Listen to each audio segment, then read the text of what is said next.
Y'all know what time it is. The Brothers Got Next. Right. 100 episodes in. We have 101 now.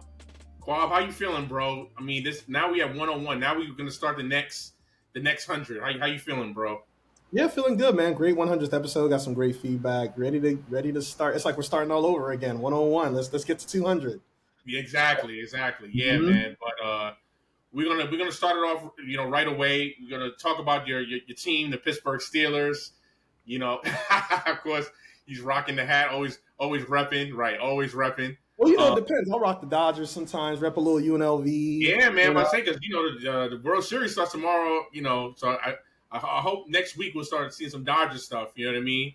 Oh, remember I rocked my Dodger hat a couple episodes ago. So you did. I rocked my Yankees in the 100th episode. I rocked my right. Derek Jeter jersey. That's the only Yankee jersey I've ever owned or ever had. So, if you had to own another Yankee jersey, who would it be?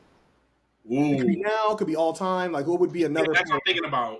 All time, who would it be besides Jeter? Because Jeter is my all-time favorite Yankee. Could be somebody now. Could be somebody 20 years ago. Thinking about it now. I'm trying to think really. Maybe Bernie Williams. Oh, that's a good one. Yeah, maybe Bernie. I loved Bernie. Yeah, I was a big Bernie guy. Bernie Williams was nice. That's a good one. Yeah, big Bernie guy. I mean, I didn't get to see Reggie Jackson play, but obviously I would love to have that jersey as well. He's called Mr. October. You know what I mean? But yeah, probably Bernie, because I obviously got to see him play. A Yankee that was really nice when he was there was Robinson Cano. I liked him too. He was nice too. Oh, how am I forgetting this dude? So no, I take that back. Besides Mariano. Oh, I'm surprised that's not your number one. That's your guy. Yeah, but Jeter is too. But yeah, Mariano probably. Yeah, so it'll go Jeter, Mariano, then Bernie. And then Jeter has the Jordan Connect. That's another reason why. Yeah, Jeter's my dude. I mean, no, give me. Don't get me wrong, Mariano's my dude too. Yeah, you know how much I love Mariano. Mariano was.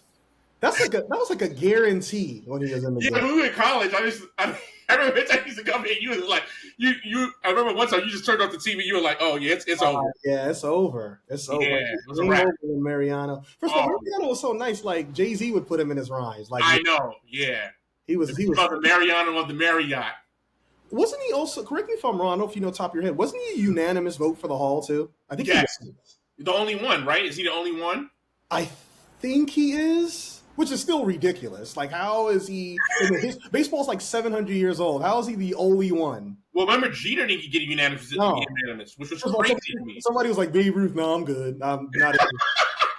Well, remember the story you told in college when somebody said they weren't a Ricky guy? Oh, Ricky Henderson? They didn't want to put Ricky Henderson because they were like, yeah, I'm not a Ricky guy. I'm not a Ricky guy? What does that mean? Yeah. Like, you should be going off the stats. Like, who cares how you feel about him personally?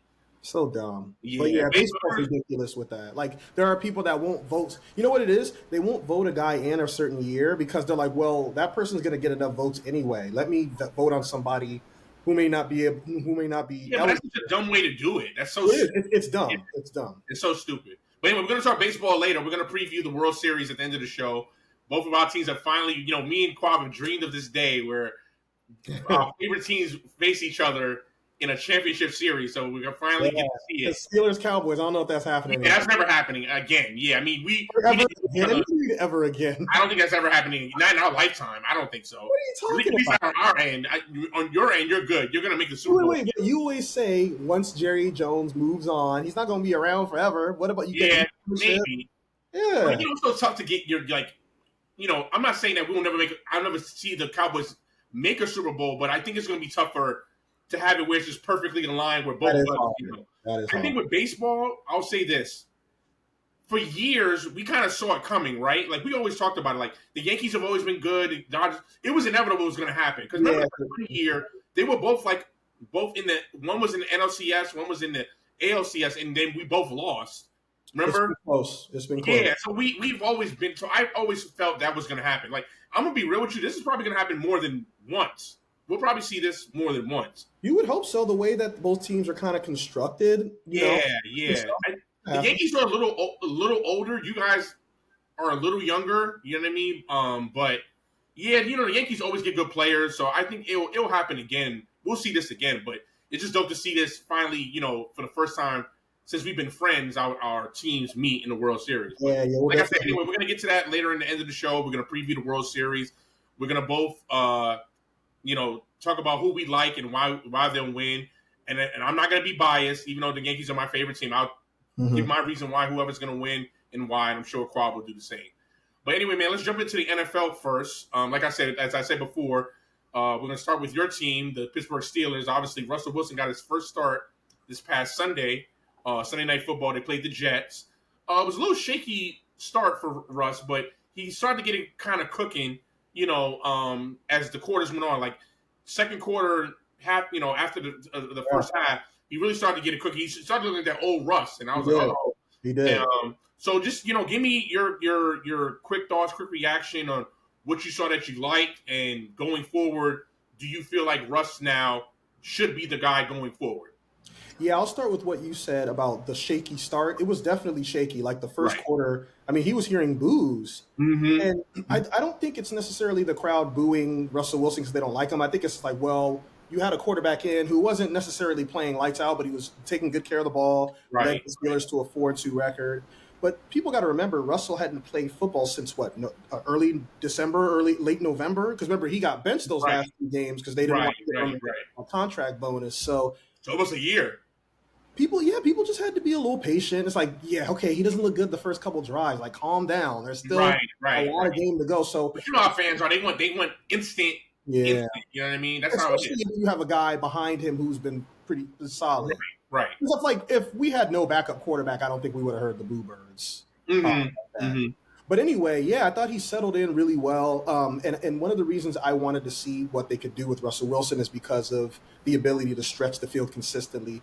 And Justin Fields has an arm, but Russell Wilson, because of him being a veteran, he's not afraid to take that deep shot. And I don't care. I mean, he's definitely past his prime. I don't agree with people that say he's cooked. I just don't think that's true. I think he's past his prime, which is fine, but he can still deliver a great deep ball. And we got to see that. And Pickens is one of the best deep ball threats in the NFL. So it was nice to see them connect there. Najee Harris, though, he's been balling recently. So it's been nice to see them. Two good backs. I mean, I like Warren as well, as your second running back. I actually just picked him up on fantasy, so I'm hoping he kind of balls this weekend. And they're going against the Giants, who have do not have a good run defense. So. Exactly. So I'm hoping he, gets in the end zone maybe one time or gets some good, maybe some long runs.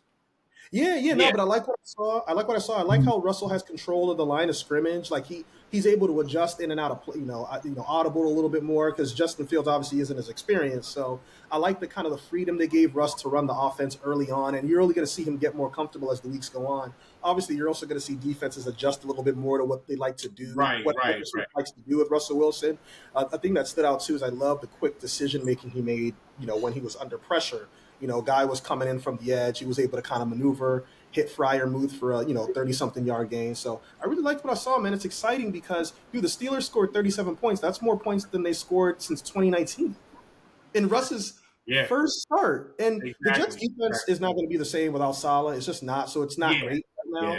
But it was still a good first challenge against a defense that has a lot of talent. And I liked what I saw, man. It's going to be interesting to see how the Steelers look the rest of the year because nobody really knows, right? Like, are they going to be able to kind of have a high-powered type offense? Are they going to be able to score 27, 26 points a game? If they do, they're going to be able to win 11, 12 games. That's going to be scary. That's scary, Yeah, but just to kind of calm the expectations a bit, like I said, defenses will kind of try to expose Russ's weaknesses. But the Steelers got off to a good start without Russ, so I still think they're in a good spot to kind of win 10, 11, best case scenario, maybe 12 games. I think 10-6, 10-7, but 10. What is it now? 10-7, 11 and 2, right? 11-6. I think 11-6 is definitely a possibility looking at the rest of the schedule, especially with the Browns. That should be 2 wins. Yeah, you got the Giants coming up. I think you can split with Cincinnati because Cincinnati's still a threat. The Ravens, they've played well against. They defend Lamar very well, so it's possible they could split that. So, yeah, man, I liked what I saw. And I'm glad things kind of settled down and people had to kind of, regret what they were saying about Russ being done. They were like, yeah, you looked all right. You've been on board. I've been saying from the start, like, look, I mean, you can go back to the old, the podcast, the previous few podcasts. I said it. I felt once Russ got in, you guys would be able to go more down the field. I said it. I mean, yes, I agree with you. People need to calm down. He was rusty his first couple drives. Like they want instant. Okay. Right. They want him to throw like a 50-yard bomb on the first play. That's not going to happen. You know what I mean? Like, but once he got settled and got going, he would look like that old Russ. And from watching the game, once he got cooking, I was like, wait a minute, like with that defense, and if he can do that consistently, like you're right, we'll see how defense adjusts to him. But if he can, I'll say this: if they could put up 26 to 27 points with y'all defense, I still think you guys are a contender because if you're averaging 27 points, the defense is not going to give up maybe more than 21 points, maybe not even that. Not consistently, no. Exactly. So I still think that's kind of scary when you look at it. And then you mentioned Najee in the beginning of this, like Najee's starting to get it going because obviously they were able to kind of contain Najee in the first 6 games because they knew Justin couldn't really throw it down the field, so they were kind of playing the run. You can't do that now because now you have a quarterback that can actually throw the ball, so you have to honor that. You can't just put it in the box. You know what I mean? Because now Russ can play action, throw down the field. He has Pickens. You know what I mean? He has the tight end. You guys have. I'm always forgetting his name. Fryermuth. Right. Yeah. Exactly. So and who's your other receiver? Well, we got a couple other guys. There's no solid number 2. Van Jefferson caught his first touchdown of the season. Okay. Evan Austin III is solid, good, quick guy. Right. So they still have to address that other position. They're actually favored to trade for Cooper Kupp right now. Okay. Which is interesting. 2 reasons that's interesting. One, the Rams are kind of asking for a lot. I mean, a second-round pick, especially for a guy that's been kind of injury-prone over the last few years. Yeah, he's 31. He's not like a because even like the Jets they were able to do a third for Devontae. Devontae's much younger and way healthier than Cooper Kupp is right now. So I think the Rams are. I don't know if they're going to get Devontae, I thought they were like the same age. Is Devontae 31 too? Well, he's not. Yeah, I think they're around the same age. Excuse me for that, but obviously Devontae's just had a healthier history. Right. I agree with you on that. Yeah, you're right. So I think the Rams are going to have to calm down their demands. I don't think. Yeah, because if Devontae, who I still think Devontae's better than Kupp, you know what I mean? Like if the Jets got, it was a 4th-round pick, right? I do believe it was a 3rd round. 3rd round, yeah. A 2nd round for Kupp, and like he's 31. I can understand if he was like 20s, he was still kind of in his prime. I get that. And I'm like, yeah, you got to ask for a 2nd-round pick, but to ask for a 2nd-round pick, and the guy's kind of past his prime. He's 31. He's kind of at the end of his career. That's kind of ridiculous. Like, to be honest, I would even not even give a 3rd round. I'd probably go 4th round. You know what I mean? Yeah, and I think the Steelers want to – I think they wouldn't do it, but I think mostly because they're like, all right, well, we were able to put up 37 points with Russell Wilson, and he was able to spread the ball around a little bit more. So they're probably not going to pull the trigger. I still think it's a weakness they're going to have to eventually address, but – yeah, I don't think they're going to pull the trigger on a Cooper Kupp trade. Now, for a 3rd, I would probably consider a 3rd, but that would be great. Right. So you would consider a 3rd? Yeah, I'd consider a 3rd. Gotcha. Yeah. Okay. Well, speaking of receivers, great segue. Another big trade that happened this week was DeAndre Hopkins going to the Chiefs. Yeah. We've been saying this for years with the Chiefs that they needed, a good veteran receiver or somebody that's, kind of been there, dependable, has been maybe like a top 5, top 10 guy. Mm-hmm. Now, obviously, a lot of people are saying, D-Hop is past his prime. Yeah, and he that's is older. So we don't really know how much of a bigger impact or effective he's going to be. What are your thoughts? What do you think his impact will be? I mean, the one thing I will say is that he's playing with the best quarterback in the league. So I feel like Mahomes is somebody, and Andy Reid can come up with schemes that can kind of revive his career. I'm not saying he's going to be a top 5 receiver, but he could definitely be productive. But what are your thoughts on the trade? Yeah, I mean, I actually like it a lot because, like, he is past his prime. But like I said earlier about Russ, I think he's older than Kupp and Devontae. He's 32. Yeah, but like people got to remember, last season he had over 1,000 yards receiving. He had 1,100 yards receiving. That's right. Right. That up the other day. Yeah. And actually, help me out here. Help me quarterback. Yeah, help me out here. I'm actually forgetting who the Titans quarterback was last year. Will Levis. Oh yeah. Was he the whole season? No. So at first it was Tannehill. Then they benched him. You mean Tanner Thrill? Tanner Thrill, yeah. And then, also, wasn't it he was in there for a little bit too? Malik Willis. Remember that it was Tannehill, Malik Willis, Danny Levis, because and obviously Malik Willis couldn't do anything. Then they put Tannehill looked done. Oh, he's done. He's done. So he's not even in the league. But yeah, I say that to say he was able to put up 1,100 plus yards with those three quarterbacks. Right. Then not to say he's going to do the same in KC, especially since KC's passing game has been kind of struggling. It has. But I think this is a good addition. I think the rest of the league is going to be like, how did we let this happen? And I think it's going to end up being a good move for them. I think they're going to get him in the rhythm right away with Mahomes. And right. I really like the move. I mean, why not? I don't think it's anything that's necessarily going to hurt their offense. I think it's only going to improve it.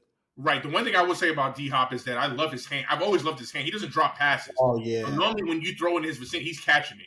Now, he doesn't have, like we said, he's past his prime. He doesn't have the speed. He doesn't come off the line as quickly. No. He's not burning guys. He's not a deep threat anymore. But as far as a possession receiver, he can still, go over the middle. He can still do those wheel routes, going out of bounds. Yeah, I think he's still a great possession.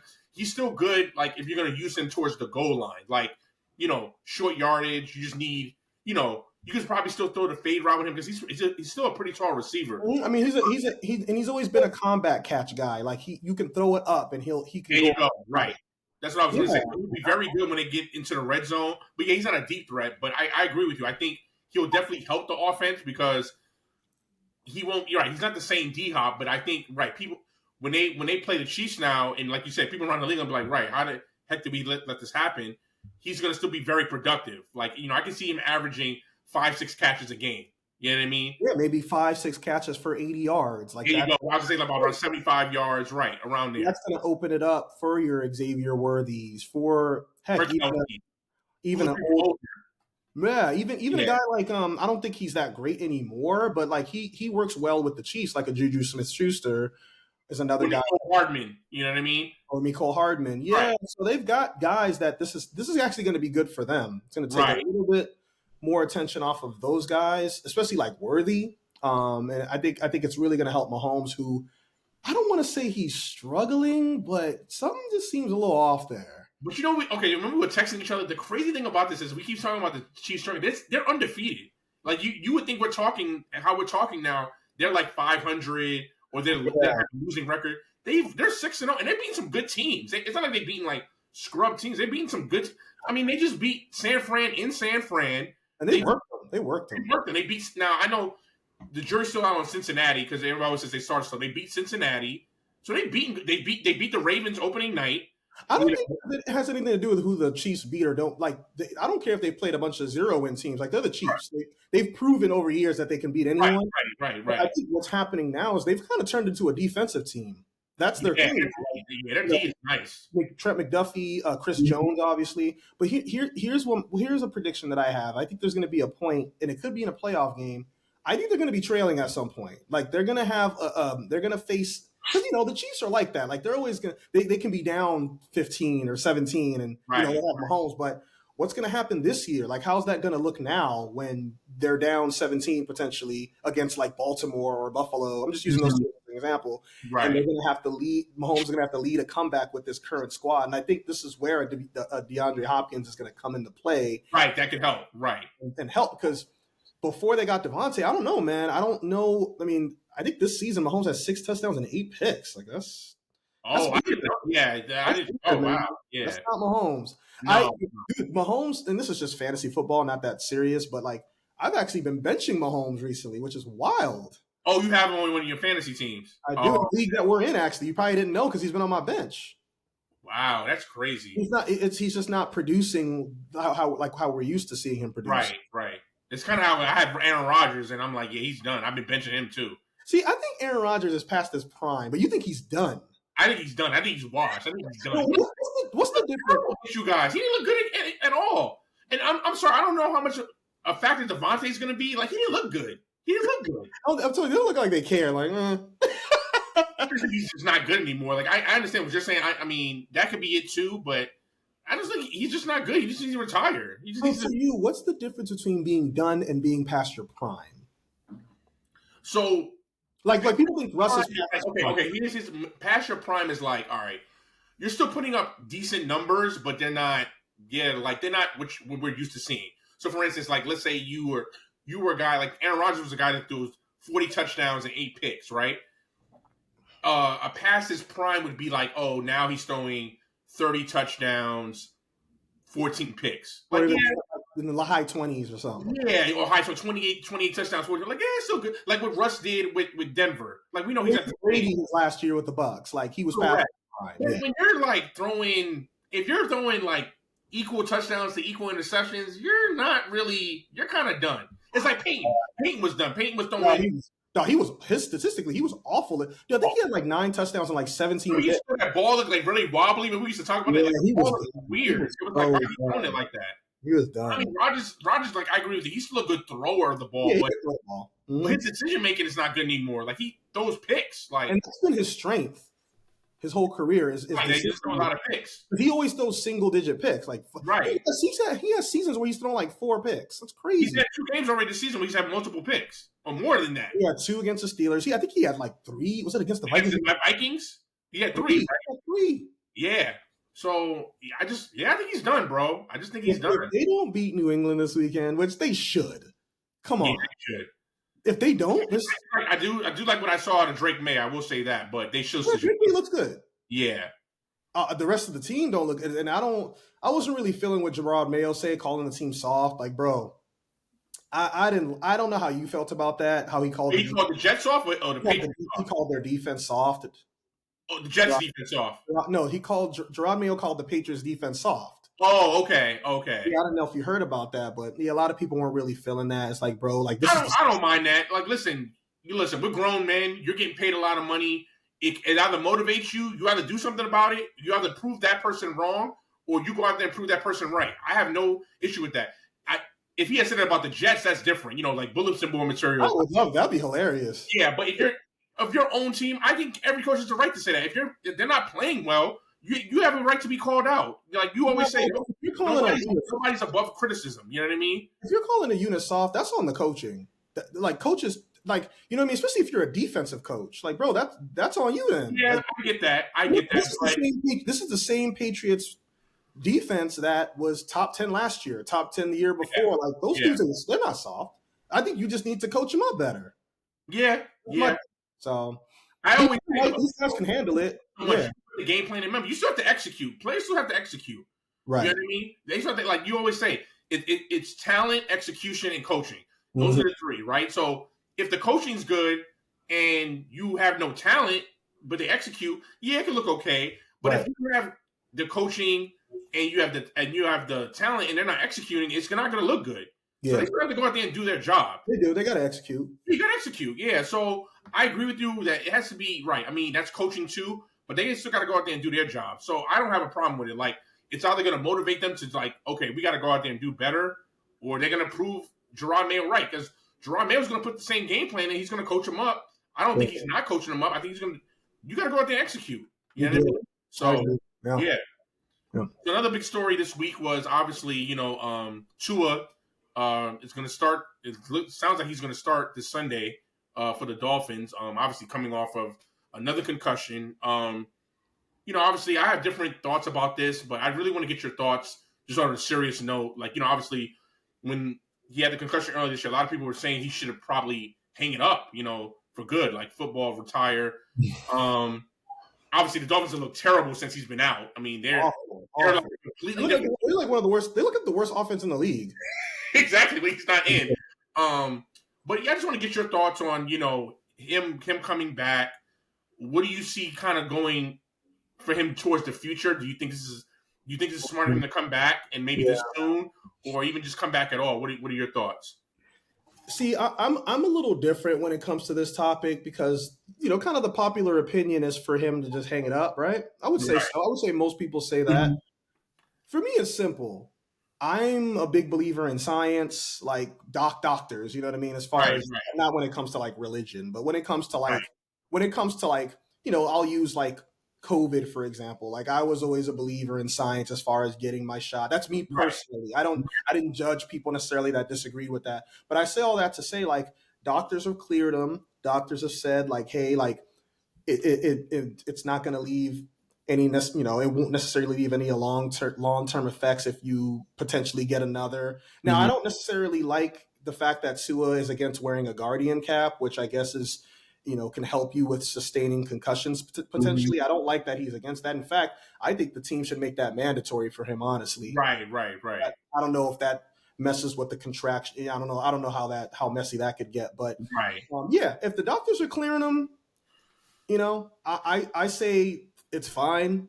These guys are doctors for a reason, right? I think the bigger concern here is how good of a coach is Mike McDaniel, because you're supposed to be an offensive guy and you've absolutely gotten zero without Tua. I understand these are your backup quarterbacks, but like, bro, get creative. Like, you're supposed to be a creative play caller, and I've seen nothing. And it's had me thinking maybe McDaniel's just more of an OC. And we talk about this all the time, D, with these coaches. Like, some of them are just better as position coaches. Look at Cliff Kingsbury, who wasn't terrible with Arizona. I mean, he led them to, weren't they like a 10-0 or 9-0 at one point a couple seasons ago?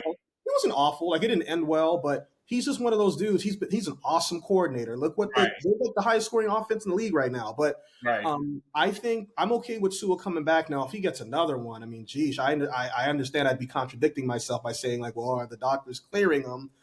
I mean, bro, you just can't keep getting concussions. Eventually, you're just gonna have to make a decision just on your own. Like, maybe it's just not worth it. I got my money. I can go into broadcasting. Like, there's other things you can do. I'm not saying it's the same as being on the football field, but there's other things you can do to still stay in that football world.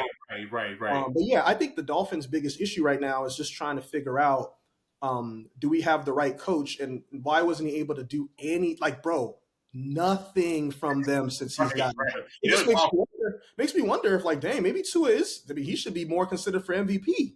Right, exactly. He made me the most valuable player to his team. Oh. Yeah. Tyreek has done nothing without him. They look awful. Like, some people have benched. They look like a college. They look like a bad college team. Like, they look like college teams that go, when they play like Ohio State, when like Western Michigan plays Ohio State and they lose like 69-0. That's what they look like. Right. Yeah, it has not looked good. So like I said, I'm cool with him coming back. They're going to look better automatically because I think Tua just understands that offense really well. He's a very accurate passer, but I think they may have some bigger issues. Their defense also is not big. Like, have you heard Jalen Ramsey's name once this season? I'm gonna be real with you, bro. He may be the most overrated cornerback ever. I'm gonna be even because he's been overrated for like the last. I'm being real. That last Rams year, he was burnt. Yeah, from like that last Rams year, even since he's been a Dolphin, dude, he's been overrated. He's not. Has he been great since the Jags? Not really, bro. He had really one good year with the Rams. I think it was the Super Bowl year when they won it. Even in the Super Bowl, he was getting kind of burnt. Like, he got burnt. Yeah. No, we know the deal. Like, good cornerbacks get burnt. We've seen Darrell. Listen, I've always said cornerback to me is the hardest position to play in football. That's my opinion. It's the hardest to stay consistent at. To be like consistent week in and week out, because you're going against the best receivers every week when you're the number one corner. That's why I think Deion is the GOAT, because I mean, Deion was he was consistently doing it for years, not just like a season. Like Revis, and obviously like Revis had one of the greatest years, and Revis had some years where he was pretty much consistent, but that's why like those guys are considered so great, because you have corners that have like good years, you know what I mean? Or they'll have a few good years, and then you're like, they're not as good as they were, a season ago. You know what I mean? That's why I was a big fan of Champ Bailey, because he was good for a decade plus. He was good on the Redskins. Aeneas Williams, Darrell Green, those guys were consistent for years. You know what I mean? But it's hard. To me, it's still the hardest position to play in football. So I will give it that. But yeah, I think Jalen Ramsey, like you say, even that Super Bowl year, he hasn't been good since then. I mean, you're talking about that's like the last 5 years. And the Dolphins just gave him a new deal. I know, and he's not that old. He's like in his late 20s or like early 30s. He's not like an old guy. Yeah, I mean, I just feel like he's overrated. I wouldn't say he's still not. He was really hyped coming out of college, if you remember. He was really hyped. But he was awesome his first few years. I think the point where he was going to be the next Deion. A lot of people were saying, he's the next Deion. I mean, there was a point where he was probably the best corner in the league.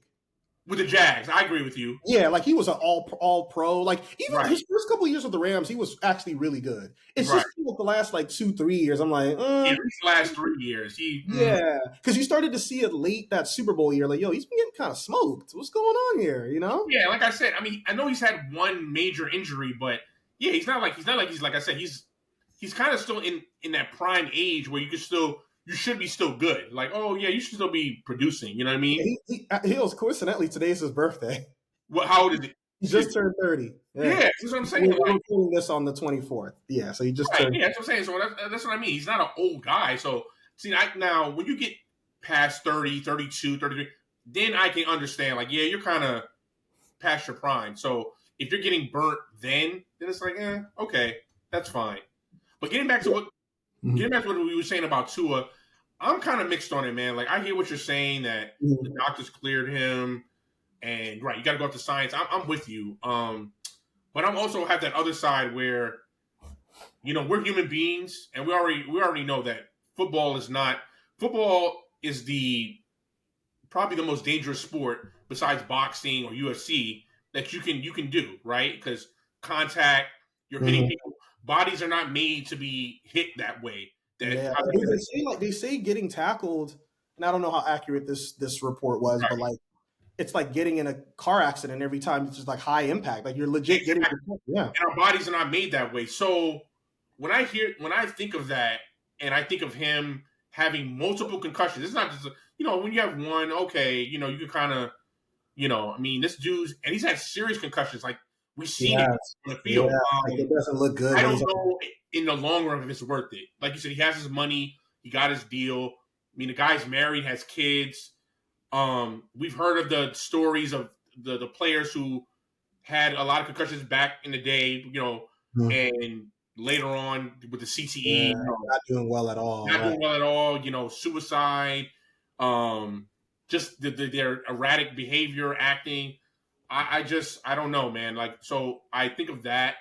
Like I said, I hear your side, but then I think of that side, and I'm like, I don't know if it's worth it, bro. I mean, it's understandable to say that. He's their best option as far as at quarterback right now to play. But if I were him, I definitely would, in the end of the season, at least take a serious look at himself, talk with his family, and just think in the long run, like, how much longer should I be doing this? Whether he gets another concussion or not this year? Yeah, whether he gets another concussion or not. Yeah, I just think, because, listen, we're not in his, we're not in that family dynamic with him, you know what I mean? But I can almost for certain know his wife is probably telling him, like, yo, dude, like, how many more times does that have to happen for you to really start to be like, hey, is this really worth it? You know what I mean? Because he has young kids, you know what I mean? And that's the thing I would think about that. Like, you got to start thinking about personal life, your family. I get it. Football, you have the fame, you have your money, you play for the Miami Dolphins, a prestigious franchise, but at the end of the day, this stuff doesn't last forever. There's no athlete has ever played sports forever. You know what I mean? Brady and LeBron are anomalies. You know what I mean? So there's going to have to be a time where the organization steps in or the NFL steps in and says, hey, we're just not going to let you play. Yeah, I would say more the NFL. I don't know if the organization is going to step in because he's an investment because they have to pay him. You know what I mean? I think the NFL can step in because, listen, I mean, there's so many other quarterbacks. There's so many other things the NFL, has to worry about where they're not going to be just worried about the Dolphins. So, yeah, I think the NFL should be the one stepping in more than the organization. Because I get from the organization standpoint, they, listen, he's an investment. It's money involved. With the NFL, it's like, yeah, well, we can just get another quarterback. You know what I mean? They don't care. With that said, could you see the Dolphins drafting another quarterback soon? Yes. Like, I wouldn't be shocked if they drafted one, in 2025. The next kind of early. Maybe not first round, maybe a second round. You know what I mean? Yeah. A guy that they could say, okay, he may be like a little bit of a project, but they see potential. Yeah, I could see that. Yeah, I could see that too. I think because here's the thing: even if they do that, it doesn't mean the dude ever doesn't have to play at all. It's just like because I actually think it'd be the smart thing to do because you don't want to put yourself in a position where you potentially lose Tua again, even if it's to a concussion injury, and Right. you have no backup. Like they have nothing. Like Skylar Thompson and Awful. they've been awful, Awful, bro. awful. So Yeah. yeah. But anyway, man, to wrap up the NFL, is this something interesting I've been looking at since the season started? You know, obviously we're about 7 weeks in, and I've been noticing a trend. Like, I don't know if you've noticed, but the running back is being used like we haven't been seeing used in the last like 10 years. Like a lot of running backs are having really good seasons. Like obviously, you know, Derrick Henry's having like not that he kind of fell off because he's an older running back, but he's balling. He's amazing. Saquon, 2,000 yards again. Yeah, you have Saquon Barkley who's balling for the Eagles.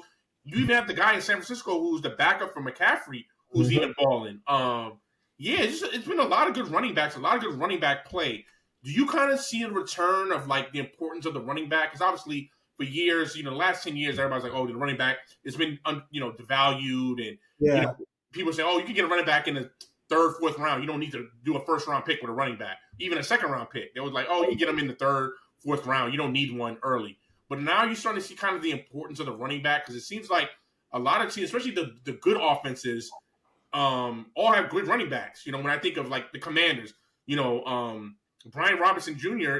It's Michael Robinson Jr., right? Oh, Brian, you got it right. Brian. Yeah, Brian Robinson Jr., he's good, right? I just named the Eagles, Saquon. You have the backup, the guy for the 49ers. Obviously, you have Derrick Henry, who's balling. You have a lot of good – Alvin Kamara's had a little resurgence. You know what I mean? Yeah. You have a lot of good running back play. So are you starting to see – are you seeing the trend or the kind of the return of the importance of the running back or of offenses not just having a good passing game, but now having a good running game? I think it's just a period of the NFL we're in. Like, I never really bought into the whole demise of the running back. I just feel like as the years go on, defenses just start to adjust a lot more. Like, for example, we're not seeing as many high-flying, prolific passing offenses as much now. Like, right. Now, like if for example, if Pacheco was available for the Chiefs, I think he'd be having a big year too. Like, I just think defenses are getting more used to a lot of teams wanting to spread them out, different formations in the passing game, and I think that's just having teams like, hey, the defense's lack of focus on the run game because they're so used to offenses spreading it out, they're not really paying attention as much to the running game. So then good offenses are able to take advantage of that. I think it's just a trend over the last few years. Well, it's been for a little while, but and I think you're starting to see teams want to get back to that running game. Whether, like I said, I think the Chiefs were leading that direction. The Niners with McCaffrey, although they like Purdy, but I think the best that the 49ers look is when they're handing the ball off to McCaffrey. Right. Why are one of the reasons the Cowboys are struggling? No run game. Right. The Steelers are leaning on a run game right now. Obviously the Ravens are very dynamic, but they're looking more dangerous now than they have in a while because of the run game. So, even the Eagles, they're starting to take the ball out of Hurts' hands more because they have Saquon. You know what I mean? Yeah. So I think it's starting to be something that like I said, the NFL has started to see that, like, all right, well, these defenses are kind of ready to go. These secondaries are getting better. They're a little bit more aware of what these offenses want to do. So let's get back to old school football, right? Let's go back to handing off the rock. Let's control time of possession, which we know that's one of the key things in the NFL, time of possession. Well, you've always said too, since I've known you, like the offense, I know you've always liked the dynamic ones that could do both. They could run the ball. That's always ideal. Yeah. Right. You always said that. You're like the best teams, the ones that normally win at the end can do both. They can throw and pass. They're not one-dimensional. You know what I mean? I know for some years, a lot of people thought, oh, you just have to be able to just throw the ball and you'll be fine and have a good D. But I think now I think it's getting back to what you said, like when we were in college, like you have to be dynamic. You have to be able to do both, just as well. Like you can run the ball and throw it and still have the good defense. And one of my favorite plays, and I'm sure you'll agree, I've never met an NFL fan that doesn't love play action. Of course. If teams respect your run game and you're able to use play action, that's gold. Especially if you have a number one type receiver who's going to get single coverage. That's the key there. So I just think it was a trend in the NFL for a while, and now we're starting to kind of see. And what I hope we see is that as teams start to invest a little bit more in the running back position, because one thing that I've seen so far, with the exception of like McCaffrey, running backs are staying healthy. Like right. Derrick Henry, for the most part, has been pretty healthy throughout his career. I know he had an injury a couple years ago, but Saquon's been good so far. I know it's still kind of early in the year, but it's nice that they're staying healthy so that it's only going to take one team to give that like nice deal. I'm not saying you're ever going to see a running back at $100 million contract, but like maybe we'll start to see that 3 years, 4 years, $60 million. Like we're going to start seeing that more and more again. And I think eventually, we'll start to see that running back position get more and more respect. Now, I don't know if we're going to see a lot of running backs get drafted in the first round like we used to anymore. Like I think the days of a running back drafted in the top 5 is over. We may still see top. You still think you can get a good running back 3rd, 4th round? Thought that. Yeah, I've always thought that. But every once in a while, you'll still see a guy go in the first round. Like Bijan Robinson I believe he was a top 10 pick last year. Yeah, even when Zeke in his heyday, when Zeke was in his prime. I mean, he went first round. Top 5 pick. Top 5 pick. So yeah, I think the days of seeing them as a top 5 pick might be over, but I think we'll start to see them get drafted mid-first round, late first round, especially since a lot of the running backs coming out now are also good receivers. Like I think that's the perfect. Your running back got to be able to catch. That's just the thing. You got to be able to catch. So whereas it's not like back in the day, you could just have these running backs that just do nothing but run, like just run. Because you're not going to really see these teams that have like the running back has 30 carries, 35 carries. Like like, you don't want your running back to have. It's like remember that running back for the Chiefs after Priest Holmes, Larry Johnson? Yeah. Dude, he had a season. He had like 400 carries. Like we're not seeing that anymore. The days of that. Right. But yeah. Dude, think of all the teams a lot of the teams in the NFL that are struggling right now. No run game. Yeah, right. Yeah, if you have a young quarterback, you definitely got to have a run game. Like, bro, like you think of all these young quarterbacks right now. Like that's what helps them. A running game, obviously, a good O-line is the most important thing. Well, of course, and a tight end, and a dependable tight end. Man, the tight end position is still so valuable, man. Right. So valuable. No, I hear you. All right, man. Well, the NBA started a couple of days ago. I know we're recording this on Thursday, but the NBA started on Tuesday. So this is the 3rd night, of the NBA. So we didn't get to kind of do an NBA preview, but I thought it'd be still fun to kind of go, you and me, go who we think would make the playoffs. We have our playoff teams from the East and the West. We'll also give, who we think will win the chip, and then give us your MVP. So I'll start with you. We'll start in the East. Who are your playoff teams that you feel will make the playoffs in the East? You want me to just kind of go 1 through 8? Yeah, you can do. If you don't want to do it in order, that's fine. You just give it to me, and I actually did 10. Because we had the play-in, so I did 10. Oh, I gotta do play-in. Okay, so just give me 1 through 8. I'm just joking. You can do that. Yeah. It's just see. I was thinking just. Because I still have the mentality. You should do the top 5 because the play-in starts with the 6th seed, right? Or the 7th. I'm just going off of the 8 teams. I think we'll just make the playoffs. Okay, go ahead. Yeah, that's fine. I'll just give you that because like the play-in, it's hard to predict who's going to make the play-in, honestly. But like, I'll just give you the 8 teams. I think will be the 8, the top 8 squads. So I'll start in the East. I think Boston's just going to be hard to beat, especially now that they've won a title and there's less pressure on them. And I think Tatum's playing with a chip this year, the chip on his shoulder. I think the stuff that happened at the Olympics, the fact that he didn't win Finals MVP, I understand those are individual awards, but people have been kind of rough on Tatum, and Tatum is a top 10 NBA player easily. So I think they're more confident. I think Joe Mazzulla knows now that his job is safe because remember he was on real shaky grounds a year or so ago. So I still love them at the 1 seed. See, the 2 seed, there's a team I want to pick, but I can't pick them because I just don't know what the hell they're doing with their lineups, is the Sixers. Like, who's going to play? I don't know. Why didn't Embiid play? I don't know, man. Like, what's going on with them? So I'm just going to say I think the Bucks get the 2 because if we can – I just want to see Giannis, Middleton, Lillard just play 70 games together. Right.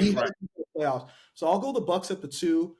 I actually have a sleeper at the 3. I'm going to go the Cavs. I really like their young players. I like the combination of your Evan Mobley's combined with your Donovan Mitchell's. I think that's a really good team, well-coached team. I like the Cavs at the 3. I'll go the Sixers at the 4 spot. Once again, some concerns there, but I think they're going to have enough games with Embiid, Paul George, Maxey. They have so much talent. That's a deep squad, and I like Nick Nurse, championship coach, brings some mental toughness to those guys. Right. I'll have them at 4. The 5, I'll do the Knicks. Obviously, way early. They didn't look very good the first night. Anytime you're playing on ring ceremony night, that's always going to be difficult, man. So, but I still like them. I'll go the Pacers at the 5 spot. Really fun, young offense. I mean, I think they were the highest scoring offense in the league last year, and I think Halliburton is obviously one of the emerging young players in the NBA right now. I like the Magic at the 6 spot. Once again, some really, really talented young players that I don't feel like enough people talk about. Not just Banchero, but like Franz Wagner's really good. They just have a really good, nice young roster, and like they play with a lot of confidence. And I like the addition of like Contavious Caldwell-Pope there too. So I think they'll get the 6th spot, and they may be a sleeper to even get to the conference spot. I really like the Magic. It's kind of cool because the Magic sucked for a long time. I know. Yeah. It's good to see them be kind of good again. The 7th spot, man, see, this is where it starts to get tricky because like a lot of these teams just aren't that good, like the Hornets and like. Good last night though, but yeah, that's just one game. I'll tell you what, Ball looked great. Would you see Brandon Miller? Yeah, he looked good too. Yeah, that's what I was gonna say. Yeah, I know Ball looked good, but Brandon Miller looked great last night too. Yeah, he looked really good too. So yeah, I'll go the Heat because I can't go against Spoelstra, so I'll put them at the 7. Yeah. Well, I'll get to my list and I'll give you mine. Yeah, and then I'll put the Hawks at the 8. And once again, I like some of their young players. I think Trae Young actually became underrated at this point. Like nobody really like talks about he had 30 last night, and it was like a fight. Yeah. A really good passer. Yeah, just like their roster too. Good young roster, but I think they'll round it out and get the 8 spot. All right, so you and me pretty much have the first 2 spots are the same. Yeah, Boston, Milwaukee. Similar thing. Boston, they're the defending champs. They didn't lose anybody. Everybody's back. I don't see why, they can't do what they did again, this year. I want to see Lillard, Giannis, and Middleton healthy, right? At least play right. I don't even say 70 games, maybe 65 games. Just like play a majority and let us see. And then, like you said, hopefully they're healthy, all healthy once playoff time comes. Mm-hmm. Now, this is where we're going to differ. At the 3, I got the Magic. I actually have the Magic at the 3rd seed. Because I'm big on the youth movement when it comes to basketball. When you have young talent and you kind of start to see it from the year before, because you saw it the year before the Magic getting better. I really like the Magic, yeah. So I have the Magic because I think the Magic are gonna win their division. With Miami, Atlanta, Washington, I think they can win that division. So I have them at the 3 spot. At the 4 spot, I have Indiana. Now they're not a great defensive team, but like you said, they led the league in points last yeare. They had the highest ranked offense in the league last year, and they won the Eastern Conference Final. So I have them at 4. I have the Knicks at 5. They didn't look good, obviously, opening night, but as the season progressed, they'll get it together. They're a great defensive-minded coach. They have a lot of good scores on that team. You know what I mean? So they'll be fine. I actually have the Sixers at the 6th spot. I don't trust them. I just don't. That's my problem with them too. They've never gotten past the second round, and B's never been to an Eastern Conference Final. Mm-hmm. Paul George is, to me, past his prime. I mean, he's going to help them a little bit, but he's past his prime. He can still give you 20 points a game. You know what I mean? But do you think their method of kind of resting Embiid and not playing back-to-back is going to help them in the playoffs? It could, but I didn't like how they rested him last night for the season opener. When they rested him and Paul George. For the season, Paul George, I know, at least got hurt though. Like he had the hyperextended knee. Oh, that's right. Yeah, but come on, for the season opener though, like I get right down when we're 60-something games in. Okay, you want to rest them, cool. Yeah. But come on, you're resting one in the first game of the season. Like, you can't do that. So yeah, it can help them, but I don't trust them. So, you know what that means? What do you mean? They're going to win a chip. You don't trust them. They're going to win a title. In 6 minutes, they're going to win a title. Anytime Darian don't trust a good team, hey, Sixer fans, get excited. They're going to win a chip. Joe's loving this. Joe's going to love it. I love when please don't trust the Steelers this year. You don't trust them. No, I do. I told you, I like the Steelers from the jump. You didn't trust them. And I get why you didn't trust them. I get it. You didn't trust the Nuggets. They won a title. You didn't trust the Celtics, and you specifically said, "I don't trust those." Okay, all right. I know we're getting off the NBA. You know what I don't trust in the NFL? I'm gonna be real with you. They're a little overhyped. I said this in the beginning. I don't trust the Chargers. I don't trust them. I know they got Harbaugh. I'm not trusting the Chargers. They don't look that great. Like they're high team. Their offense looks like it's out of like the 60s. Like, yo, they need to like nothing is wowing me when I watch them. I'm just like they're very basic. Like, okay. So they need some receivers badly. And I'm sorry, dog. Like, stop saying. Look, I've been saying this for years. Herbert is not better than Dak. Herbert is good, but first of all, Dak has beaten him like 2 or 3 times already. That's one. Dak has one of the best receivers in the league. He does, but Herbert's good. But I want to see Herbert with the CeeDee Lamb. I would love to see Herbert with CeeDee Lamb. Are you kidding? Cook. He would. Okay, he had Keenan Allen, and Keenan Allen, we already know how good he is. He did. He wasn't like wowing. He wasn't like he played good. He wasn't doing anything spectacular. It wasn't like he wasn't Mahomes or Lamar or Josh Allen. Because I'm sorry, not saying you. A lot of people put him up there with those guys. I'm like, he's not those guys. I like Herbert, but he does need. They need to get better. I agree. Yeah. So I don't trust the Chargers. So they might win a chip, but then that's not gonna happen. Yeah. But all right, so get back to my list. So I have Cleveland at 7. I like Cleveland actually. I have Cleveland at 7. I think they'll definitely make the playoffs. You know what I mean? And I have Miami at 8. Now, the one thing I will say about Miami is I don't like the whole.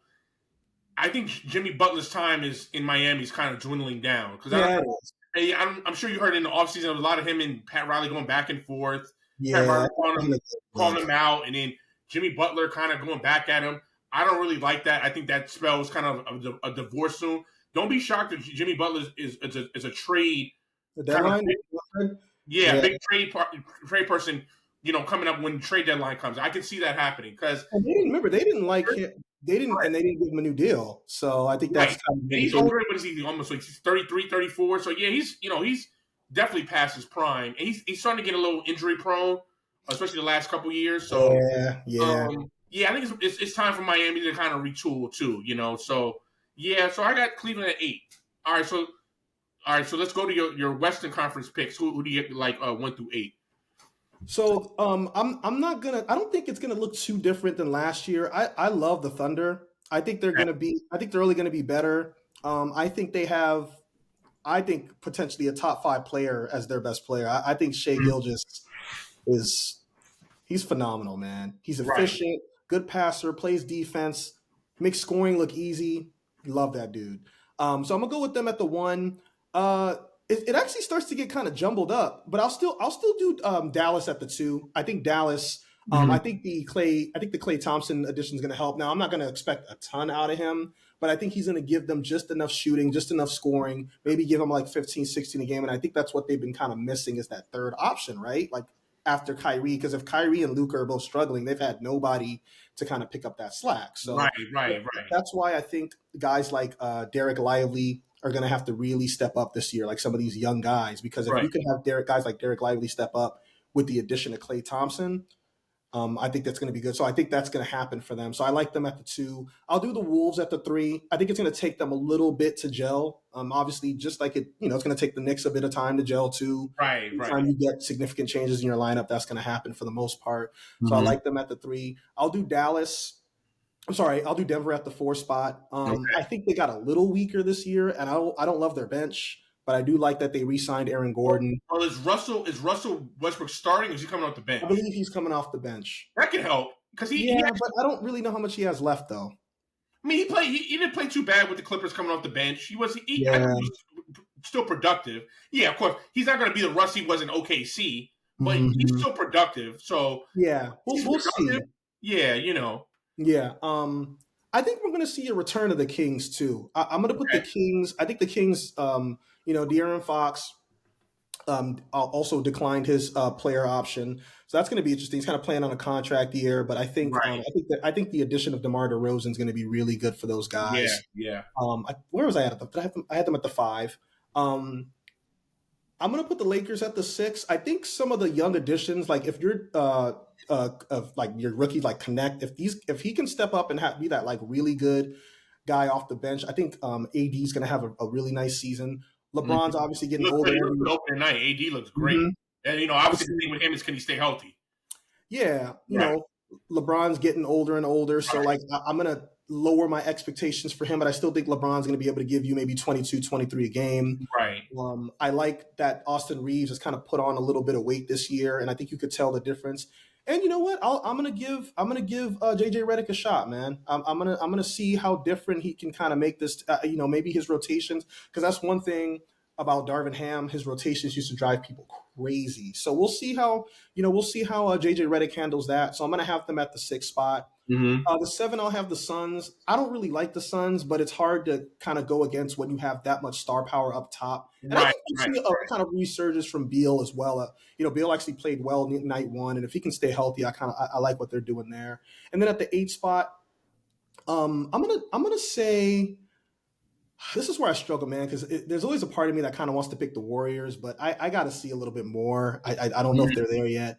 I'm going to go with the Pelicans. I think if you can get Zion could be healthy. Yeah, Zion healthy. Brandon Ingram's another guy who's been in trade rumors, so he had a really good opening night. If he can continue to kind of play well and be consistent, Brandon Ingram one night will give you 29, then he'll give you 12. It's like, bro, just be a little bit more consistent. Yeah. So I'm gonna have the Pelicans at the 8. He always looks sleepy. Don't you always think he looks? That's just the way he looks. I bet he looks like he's high all the time. You high, bro? Yeah, like he's ready to go to sleep. Yeah, but I'm gonna go with them at the 8 spot. Okay. Yeah, so a lot of our teams are pretty much similar. I just have them in different spots. So I actually have Dallas at 1. I think Dallas. You like Dallas over OKC? A lot. Yeah. I think Dallas. Yeah, I think because them losing in the finals, what they did, I think they're going to be on a mission. I know they. Obviously, I think they did. Their first game is tonight against your boy Wemby and the Spurs. Oh, I love Wemby, boy. Yeah, that's a good one. But I like Dallas at 1. I like Minnesota at 2. I'm an Ant-Man guy. That's my dude. I'm a big Ant guy. I think Ant could possibly be the best player in this league. Maybe not this season, but at some point in the next few seasons, I think Ant is going to be the best player in this league. That's just my opinion. That's how much I like him. I have Denver at 3.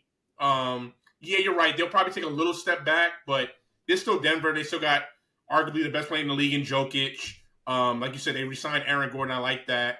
They still have Michael Porter Jr. Still have Jamal Murray. Like you said, we'll see what Russell Westbrook has left in the tank. But I do like him coming off the bench and not starting. I think that's good. So they'll have a little bit. I think he can lead a bench. As a second unit. And then I have your Lakers at 5. So I actually like the Lakers at 5. I'm in agreement with you. From what I saw the first night, with JJ, excuse me, it seemed like he was making some good, rotations. Had to throw Bronny in there for a few minutes just to get that out of the way, and he only played 3 minutes. Yeah, Bronny. Listen, look, I'm not a Laker fan. This is not disrespect. Bronny's not ready yet. He's not. No, they know that. They just wanted to do that for history. They're going to have to make a decision with him putting him in the G League just to improve. Yeah, he ain't going to be on the roster all year. Huh? He's not going to be on the roster. Yeah. Just from what I saw. But I did like what I saw that JJ looks like the offense is going through AD, not through LeBron. Like LeBron, it should. LeBron's more like now complimenting. I think LeBron had 18, and AD had 36, 16 or 18. Yeah, AD had 36. Yeah, so he looked great. Like I said, the whole thing with the Lakers and AD and LeBron is just being healthy. Can they play 60-something games together? Because obviously, since they've been together, I think only one time they played more than 60 games. So that's, we have to see if that can happen for the whole season. At 6, I got Phoenix as well, just with the star power. I know Durant's probably a little past his prime, but Booker is good. I loved him in the Olympics. Beal didn't have a great season. He was kind of hurt last season, but yeah, he was hurt. Yeah, he's been hurt the last really kind of 2 seasons. But I want to see him healthy, and with all of them playing a good chunk of games together, I want to see how that works. But I like them at the 6th seed. I have New Orleans at 7.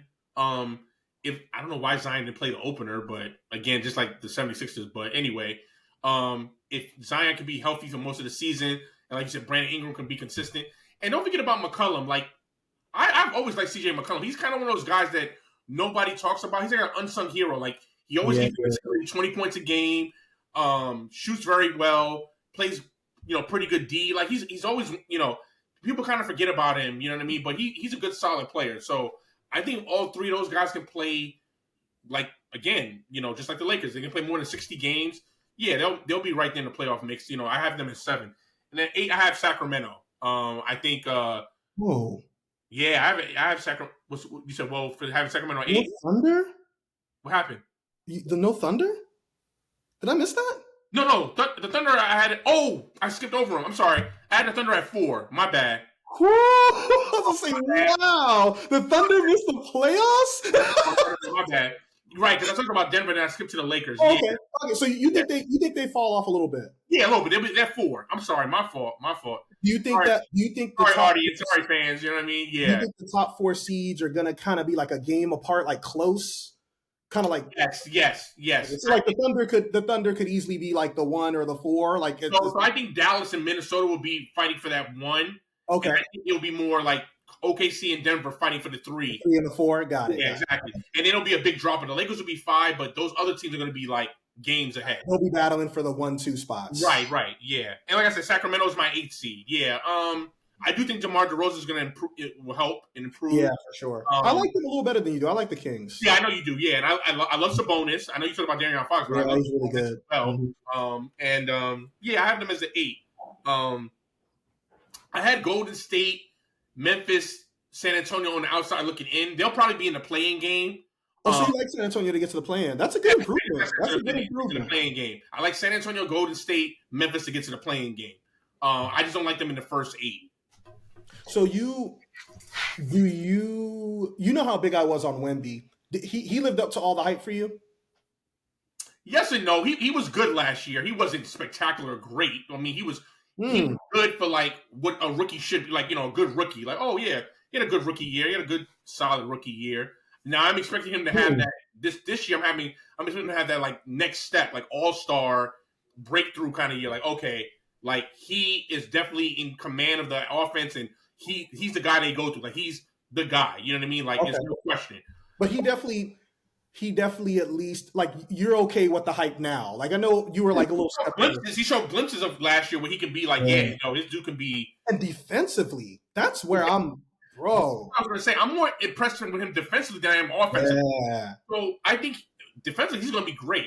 But I do want to see him take a little leap offensively. I want to see him take over games. Like, we will know what you can do on D, but I want to see him, like, they're down 10 in the 4th, and he just takes over. You know what I mean? I want to see that. I didn't see that last year. And I get it. So do you see potential generational, or you still want that to slow down? Or do you see it? You like, I can kind of see that. No, I don't see generational. I see really good player, like, long term. Like, let me see if I can compare somebody. I'm trying to think if I can compare him to like a really good, like, oh yeah, he's really good. And like, he's consistently really good. Like, okay, now obviously not his position, right? But like a Devin Booker. Devin Booker's good. You agree, right? He's a really good player. See, I see generational because I like what he does on both sides of the ball, and like, he's still at his size and what we've seen from him with his dribbling ability, the fact that he could shoot the 3, the fact that he could drive. I see generational. I think that's the ceiling. He could put a team on, like, okay, like I just said, they're down 10 in the 4th. Can he put you could put the game on his back, and he can bring the team. That's my expectation. I think we will eventually see that. Right. I know you're a big component of this too. He's actually put on some muscle this year, so I'm very curious to see how that 15 pounds of muscle looks on him. I think he's spectacular. I think all the potential's there. Now, will he put it all together? And he stayed healthy, which is good. Right. We've seen players his size get injured in year 1. So, like, if he can stay healthy, and I actually think the addition of Chris Paul is going to be very good for him. Oh, it'll help. Definitely help. Yeah, that's big. That's huge. Mm-hmm. All right. So who is your MVP? Who do you like as the MVP this year? I'm not going to get too. There's 2 guys. I think.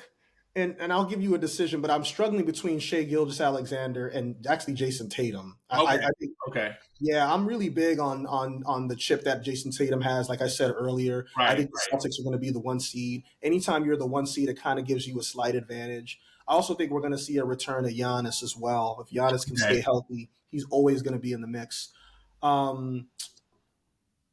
Man, that's so tough. I'm gonna go Shea Gilgeous. I think Okay. Shea Gilgeous gets it. I think the Thunder are gonna be the one seed once again, win maybe 57 plus games. I'm really big on that team, and I think we're gonna see Chet Holmgren get a lot better too. You know, a lot of people. The only reason people didn't talk much about Chet last year is because of Wemby, but Right. yeah, Chet probably would have been Rookie of the Year if it wasn't because of Wemby. So Right. yeah, I'm gonna go with Shea Gilgeous, but I think Tatum is right there for MVP. Yeah, so those are my two options there. Did you give me another question too? Or were you just asking MVP? No, I was asking about MVP for right now. Yeah, and for me, it's Anthony Edwards. You know how much I love Ant. Like I said, I think Ant is on the verge of being the best player in the league. Like we're talking about face of the NBA. I didn't really struggle with this. Like I said, I was pretty much Ant all the way. Now I will say I agree with you when it comes to Tatum. If Ant doesn't win it, I can see Tatum winning it because I agree with the chip on his shoulder. And with all the slack he got with not playing a lot in the Olympics and kind of how Jalen kind of took over in the playoffs and in the finals, he does have a big chip on his shoulder. I can see Tatum kind of being right there with Ant, but I think Ant to me, you know, I'm not going to use the Jordan comparison and the Kobe, but he can get to that close to that level. You know what I mean? That's how I feel about Wemby. I think Wemby. I think if I'm starting a franchise tomorrow, I'm strongly considering Wemby. Right, and I think I told you I'm starting with Ant. You know what I mean? Yeah. I'm an Ant guy. Yeah. And remember, Ant's young too. He's only 22. So yeah, you know, and what he's already done at 22 is amazing. So yeah, I think Ant. You know, I like Ant to be the MVP this year. You know, okay. And then last question for as we ran out the NBA, who do you like to win the chip this year? Oh man, I have a feeling the Celtics are going to repeat. Right. Yeah. I just because you got to remember, like they didn't even really get to utilize Porzingis that much last year. Right. Look how good they were when he played.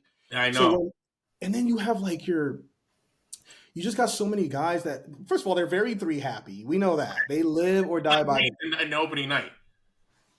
Yeah, man. But then like your Derek White's, like it's all these and like Derek White is really good. Like I know people just want to call him better than what people give him credit for. Yeah, like he's a role player, but he's kind of better than just a role player. Like, yeah. I feel like on another team he can actually be like a second or third option. Yeah, Drew Holiday, Derek White, Tatum, Jalen. He's productive. He's old, but he's still productive. It's like Jalen, and then like Jalen Brown. Some people think is the best player on that team. Like a lot of people think that. So. It's going to be tough to beat them. I think a team that can give them a nice run, if they're healthy, is always about health with the Bucks. But the thing about the Bucks, I don't trust Doc Rivers. Yeah, that's what I was going to tell you. I don't trust Doc. You know? Yeah, I don't trust them. I think we had them as the same, like the second seed. Yeah, they'll probably be the second seed, but I don't even if they got to the Eastern Conference Finals. Yeah, I don't trust Doc. Doc will mess that up. No, so I think they'll beat the Thunder. I think the Thunder put it together. They're a year. I think they're a year more mature. Remember, they got to the conference. They did get to the conference finals last year. The Thunder, or did they get to the second round? I'm trying to remember now. Yeah, I believe. Yeah, because who got to the conference final last year? You mean in the West? It was Dallas and Minnesota. Minnesota, excuse me, not OKC. Yeah, Minnesota got worked. I think people were very surprised by that. Yeah, they were going to the finals. Yeah, they got worked. But I'm going to go with OKC versus the Celtics. I'll go the Celtics repeat. Gotcha. Yeah, I'm with you, man. I'm Celtics all the way too. They didn't lose anybody. They brought everybody back. One of the rare teams to bring back that many. I know, because normally when a championship, you always lose at least a few people. Yeah, they lost nobody. They won the championship, so they'll go get their money, but they didn't lose anybody. Yeah, like all the reasons you said, bro. I mean, just imagine if Porzingis is healthy and consistently playing like most of the season, how good they're going to be, how much better they will be, and especially when it comes to playoff time. You saw how good he was when you utilized him in the playoffs. Like he's like their X factor, to be honest with you, in the playoffs. Like if he's healthy come playoff time, yeah, I don't see a lot of teams beating him. But if I had to have a team come out the West, even though Minnesota got worked in the conference final last year, I think Minnesota, because they were young, they're going to learn from that. That was a good. I'm actually happy that happened to them. It was a good learning experience. Okay, it was good for them. I actually like their coach, Chris Finch. I think he's underrated. I like their coach. And like I said, I love Ant. I think Ant is definitely going to take it to that next level. You know, he was already good last year, but he's going to definitely take it to another level this year. Mm-hmm. So I like the Celtics beating the Minnesota Timberwolves in the finals. Okay, yeah, it's going to be interesting to see. Man, the Celtics repeat. I mean, that would be unfortunate, but it can happen. Exactly, yeah. Our boy Eagle will be happy, but yeah. Well, he ain't watching football. The football ain't going well. He might as well focus on basketball. Yeah, you're right. All right, man. Well, this is actually my favorite part of the show. Like I said, like we said in the beginning, finally, for years, me and Kwab, since we've been in college, have talked about both of our favorite teams in baseball making it to the World Series and meeting each other. It's finally happening Friday night, Game 1, Dodger Stadium, Yankees, Dodgers. I mean, it's really no better of two-story franchises. Yeah, that's awesome. To think of. I mean, I can only imagine the ratings this is going to do as far as, I mean, the baseball playoffs the ratings have been, off the charts. They've been, it's been the best they have been in like the last 10 years. But to get Yankees Dodgers, I mean, yeah, man, this is a dream for the MLB. Have you seen the ticket prices? Yeah, I remember you texted to me and be right, bro. I wasn't.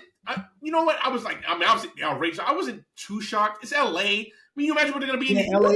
Well, and New York. New York might be even more pricey. Yeah, come on. Yeah, so. Well, but there were some tickets that were like 40 G's. Yeah, bro. I mean, 40 G's for a game 1.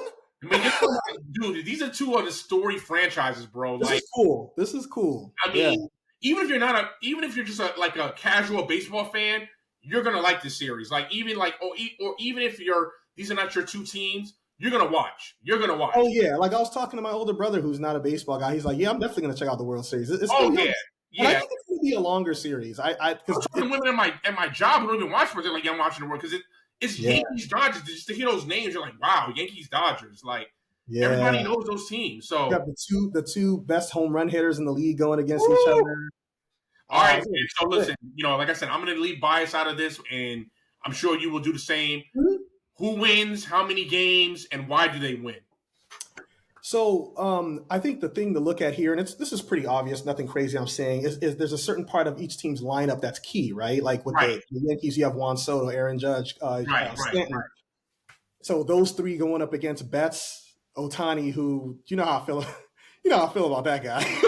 I feel about him. I'm scared. I'm actually. Man, I'm gonna be when I'm watching the World Series. When he comes up the bat, I'm gonna be like holding my shirt a little bit, like, oh, this can get ugly really quick. And his batting averages with people on base is even scarier because he's interesting. He's a leadoff hitter too, which is kind of interesting, right? Like usually with your big bats, those are usually guys that are third or fourth. You usually have your Derek Jeter type guys as your leadoff, your leadoff hitter. So yeah, they be starting off games with a bang, home run, first at bat, like oh my god.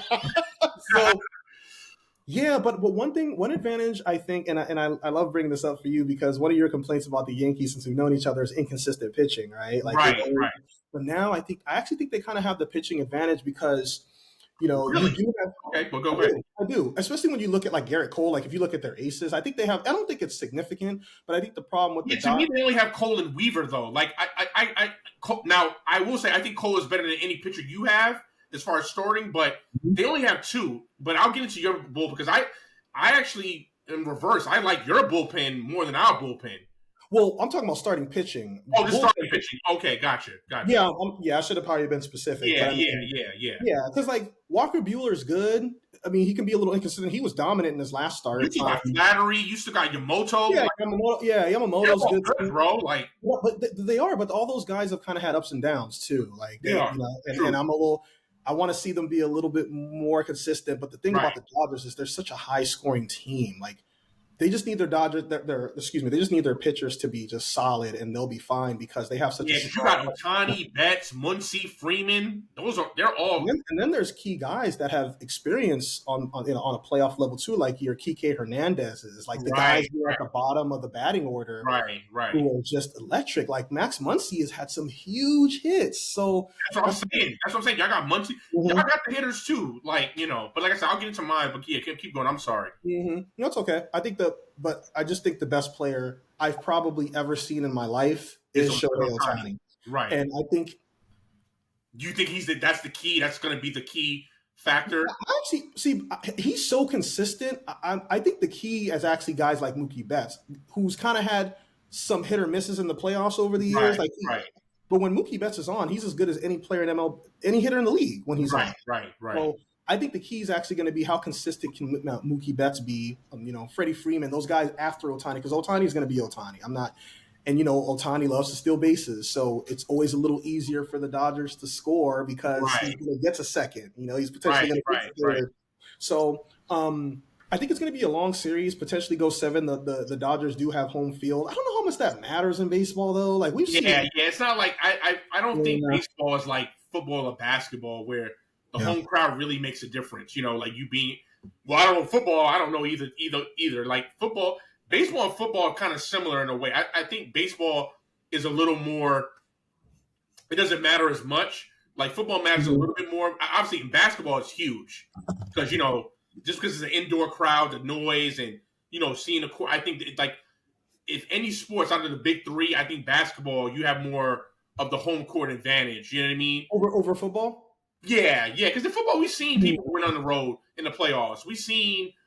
Because I think what it is with basketball, because it's a series and how long it is, a road team may get 1 game, but they're not going to get multiple road wins. You know what I mean? Mm-hmm. So, like, for instance, if the team who has the home court, if both of them win on each other's court, more than likely the home the team that has the home court advantage will end up probably winning. You know what I mean? Because they'll win more home games. You know what I mean? Because they'll still have that 1 more home game than the other team. You get what I'm saying? Mm-hmm. No, I feel where you're coming from, and I think one more thing with the Yankees too, like Giancarlo Stanton has been great in the playoffs. Like he's batting almost 300 in the playoffs, whereas in the regular season it was him. He's a little hit or miss in the regular season. So right. To me, he's going to be the key. How well, because we know Aaron Judge, similar to Ohtani, like they're going to get theirs. They're going to get. We're going to have to kind of live with that. So. With all that said, man, it's going to be a long series. I'm excited, bro. Like, if we just talking, like, I have never looked forward to a World Series or a baseball game in a long time. Like, tomorrow night, I'm going to be like, I'm not even watching, like, basketball tomorrow. I'm literally just watching the World Series.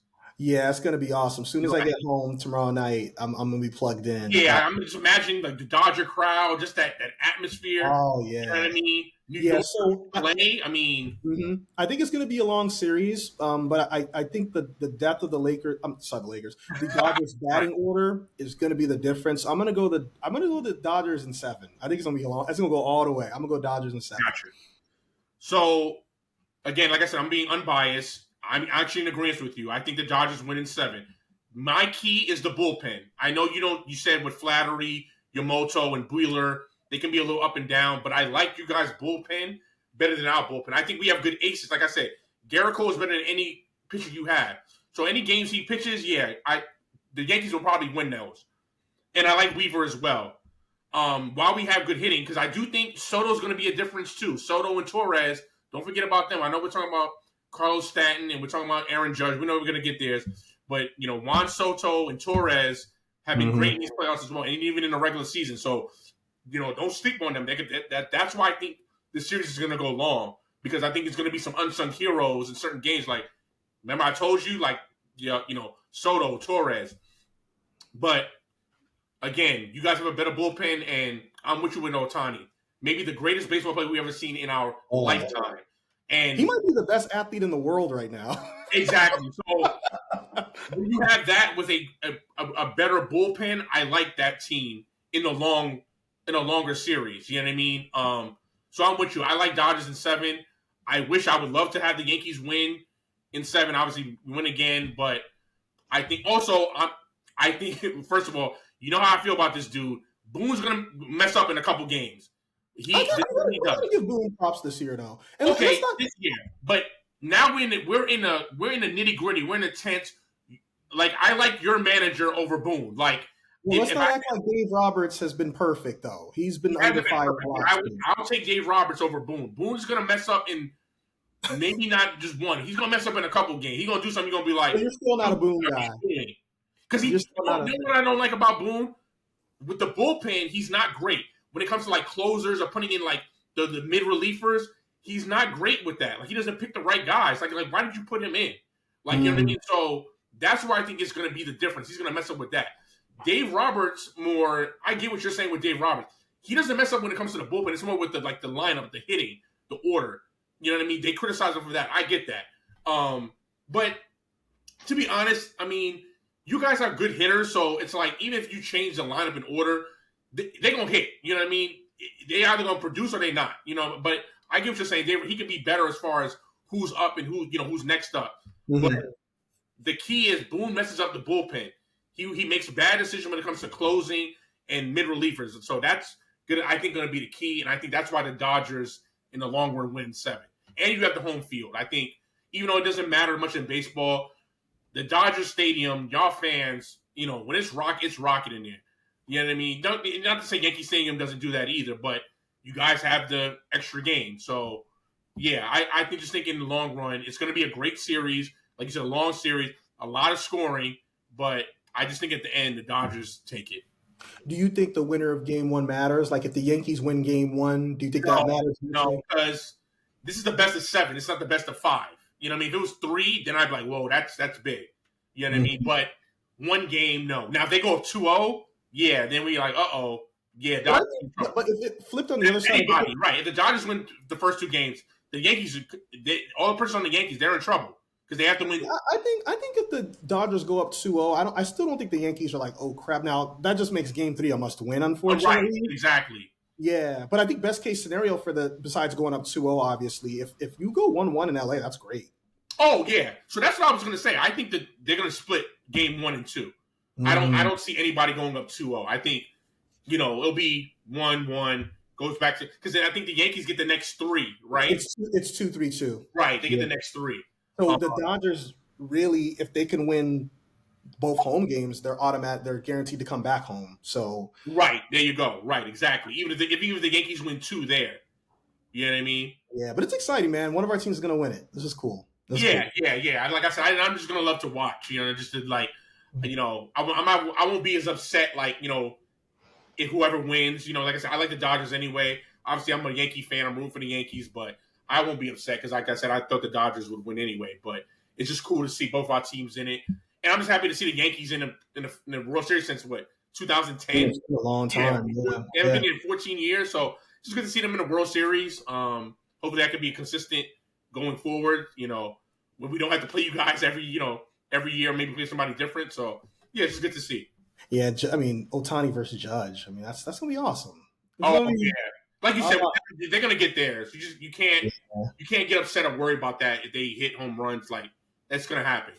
And I think it's gonna be cool to see, because a lot of if you're a fan of the team of a team in the AL, you may not necessarily get to see guys like Ohtani. I mean, Ohtani played on the Angels for a while, so right. It's gonna be cool to kind of see each major fan base, get familiarize themselves with some of these other It's going to be some big time hitting in this series, man. Like I said, the scoring is going to be awesome. I think it's going to be. You're going to see a lot of home runs. We already know Ohtani and Judge are going to do, but like you said, Mookie Betts can get going. Stanton's been great in the playoffs, so I expect Stanton to kind of continue that. But if you see Soto, Torres, Freeman, Muncy, it can get. This can be really good. So yeah, it's going to be dope. Looking forward to it. Yeah, no doubt. Well, man, that wraps up 101. Like you said, man, in the beginning, now we're starting to go. We're going forward to 200. You know what I mean? Already past the 100 mark. We'll definitely do this again next week. Look out for some guests. We'll probably have some guests on definitely next week. Our goal is now to try to have probably guests on probably every other week, and just keep giving you guys some great content. And keep watching, keep supporting. We really appreciate it. We're just trying to grow the channel on YouTube. Obviously, now that we have visuals, video, just to continue to grow. So we really appreciate this. Subscribe button. That's right. That's the most important. Hit that subscribe button. View it as many times as you can. That's why we create the shorts. Even if you don't want to watch the whole episode, no, watch the whole thing. Watch the whole thing, of course. But we still also appreciate the shorts as well. Yeah. So even watch those. So like I said, we appreciate the support. And man, we'll continue to give you the great content and grow and do this. Do it again next week. Peace.